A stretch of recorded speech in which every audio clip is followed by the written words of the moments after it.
From stem to stern, it was an aircraft of extraordinary beauty. Its Junkers Jumo 004 turbojet engines were state-of-the-art and mounted below the wing for easy access. The Tu-34 was initially launched from a T-shaped, three-wheel reusable trolley. High-speed taxi trials of the setup were successful, and the decision was taken to go ahead with actual flight testing. The skid provided a firm, suitable means of returning the plane to Earth. Landing runs were of normal length, but once airspeed died down, the jet invariably rolled to one side.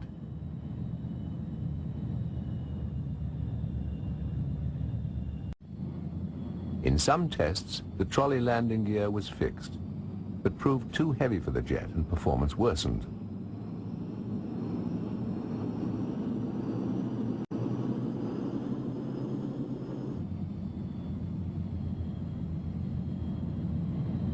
Some landings resulted in near disaster. Because of the trolley's high center of gravity, control was easily lost and damage often resulted. The trolley's brakes were not very dependable, and they were also sensitive to a pilot with heavy feet. During test landings and all takeoffs, the trolley's balloon-like tires acted as shock absorbers for the heavy machine. There were distinct advantages and disadvantages to the skid landing gear in the early AR-234s. With it, a pilot could touch down on dirt, grass, snow, ice, almost anywhere. But after that, he had little control and no brakes at all. Keeping the aircraft upright tended to be more a matter of luck than skill.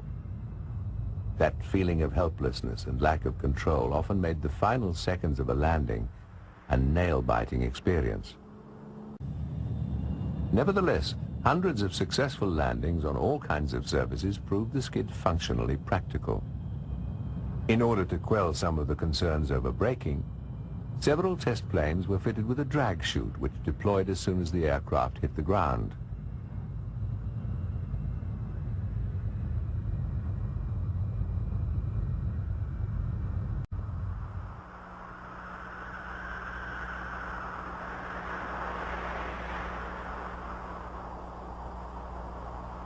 Mounted in a ventral canister, the chute did reduce the landing run and was incorporated as a standard feature on all AR-234.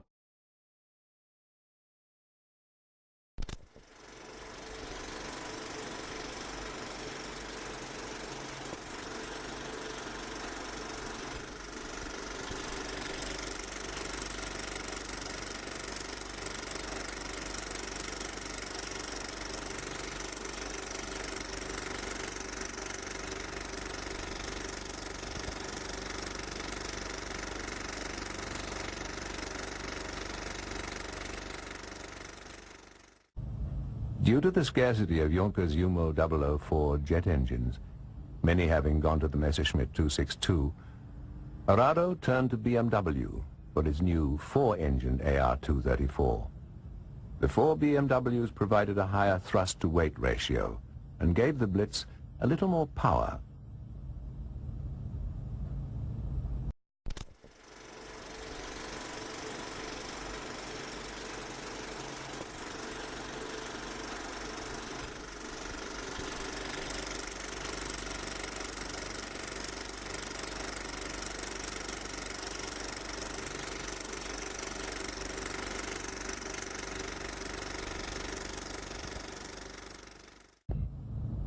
Early uncertainties about the skid gear led Arado to redesign the aircraft with a conventional tricycle arrangement. The resulting AR-234B, slightly larger but otherwise unchanged, had sturdy, retractable landing gear.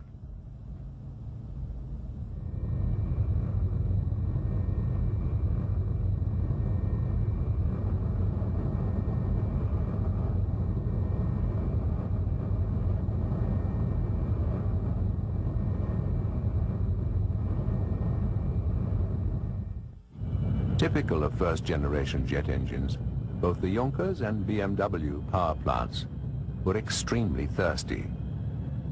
Range was always important, and in attempts to extend the Blitz's short time aloft, jettisonable 66-gallon fuel tanks were suspended from racks under the engines.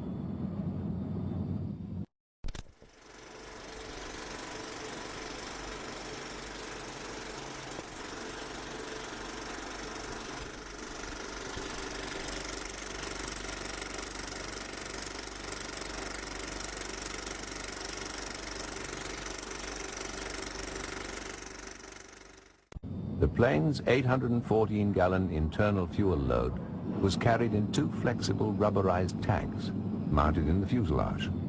Maximum range varied between 415 miles at sea level and nearly 1,000 miles at 30,000 feet.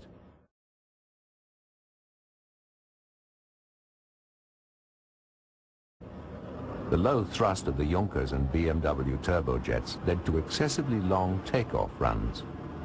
Accordingly, the plane was often equipped with rocket-assisted takeoff, or RATO units. Each provided an extra 1,100 pounds of thrust. The rockets vastly improved jet performance, but once ignited, there was no turning back. They could, however, be jettisoned in an emergency.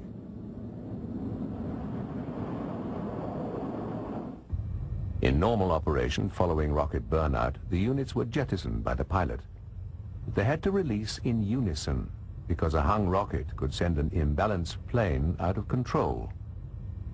The RATO eggs were then recovered and prepared for reuse in a matter of hours. The AR-234 bomber, with 3 bombs and 2 RATO units attached, taxis out to the runway. 1 bomb is mounted under the fuselage, and 1 hangs from each engine nacelle.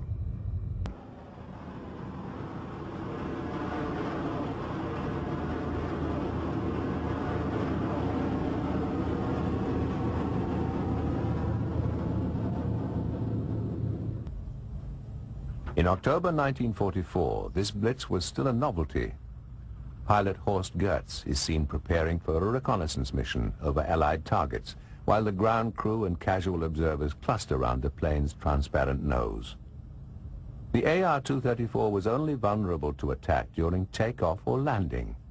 And this did happen. Both American and British fighters claimed AR-234 kills.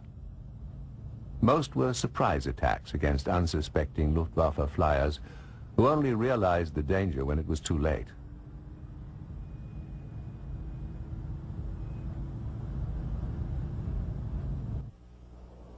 A Kettenkrad tracked vehicle assigned to Sommer's unit was used at Biblis during the winter of 1944 to collect jettisoned RATO pods. Sommer's covered AR-234 endured heavy snowfalls.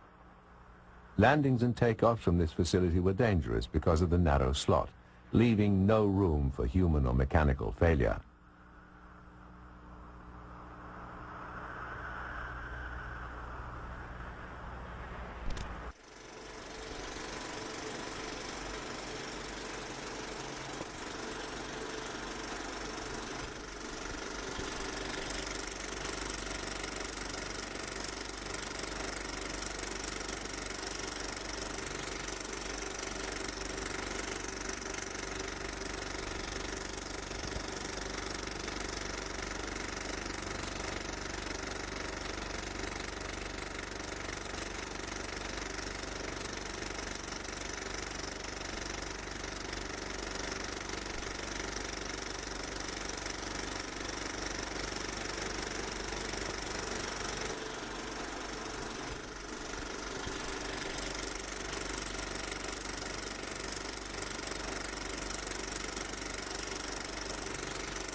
AR-234 missions continued unabated.